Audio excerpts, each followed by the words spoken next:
O vídeo de hoje é uma dica rápida com relação a questões de sobrenomes, de ascendentes e descendentes. Algo simples, mas que você tem que se atentar na questão da linguística e que varia de idiomas para idiomas, de culturas para culturas, que é a questão que nós aqui no Brasil temos muito forte, que sempre é passado ao filho o sobrenome do pai, ou na maioria das vezes, né? Até tem alguns casos diferentes, mas tradicionalmente, principalmente quando nós fazemos a pesquisa genealógica, que retornamos há muito tempo no passado, imaginamos ser esta a regra. O nome do pai é sempre o último e é sempre ele que é passado para os seus filhos. Algumas vezes o nome da mãe também é passado e aparece antes do nome do pai, mas dificilmente acaba se perpetuando, passando para netos, bisnetos, enfim. Mas o que eu queria comentar no vídeo de hoje é que isso não é uma regra universal.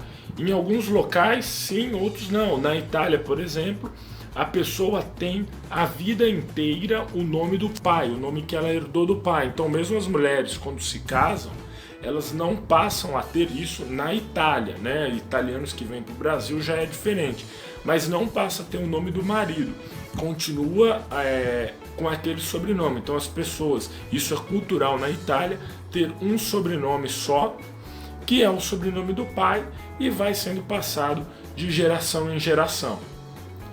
Em alguns locais e períodos históricos, era costumeiro que, por exemplo, filhos tivessem o nome do pai e filhas o nome da mãe. E isso pode variar em vários locais do mundo, eu até posso fazer uma série falando um pouco mais das peculiaridades. E aí nesse momento você se pergunta, mas o que o título tem a ver com isso, né? Você fala do Bolanhos, o criador do Chaves. É um exemplo claro da língua espanhola que ocorre em alguns casos, para você entender que a lógica é diferente e que de repente, se você não se atentar a esse detalhe, você pode cometer alguns erros. Então a principal dica é tentar estudar a lógica ou do país, ou do idioma, ou da região, do período histórico, para que você não cometa este erro. O criador do Chaves, o Chespirito, se chamava Roberto Mário Gomes e Bolanhos.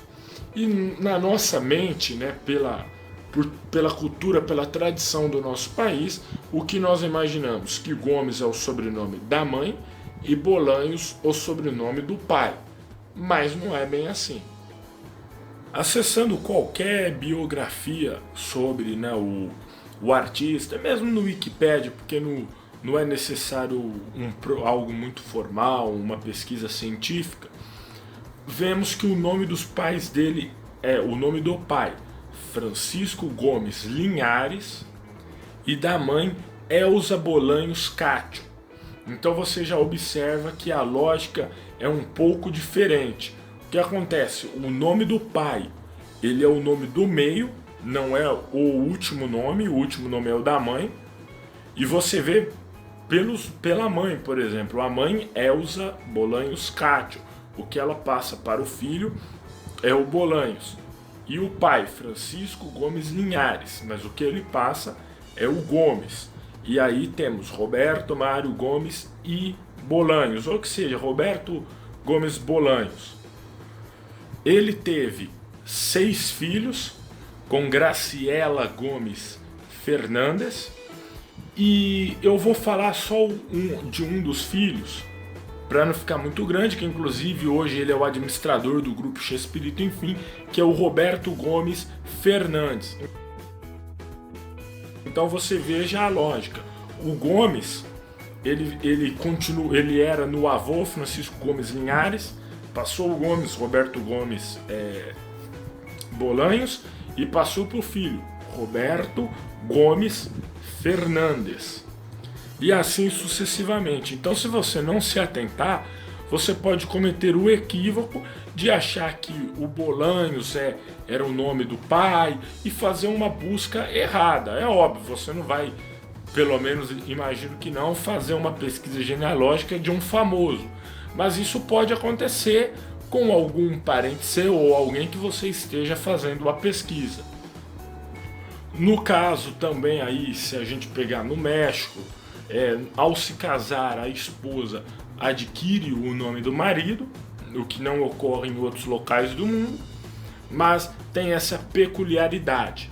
Então, apenas para vocês saberem, o meu nome é Vitor Garcia, minhas redes sociais estão aqui. Eu estou deixando mais vídeos aqui, se você se interessar pelo conteúdo, dê uma olhada. Valeu!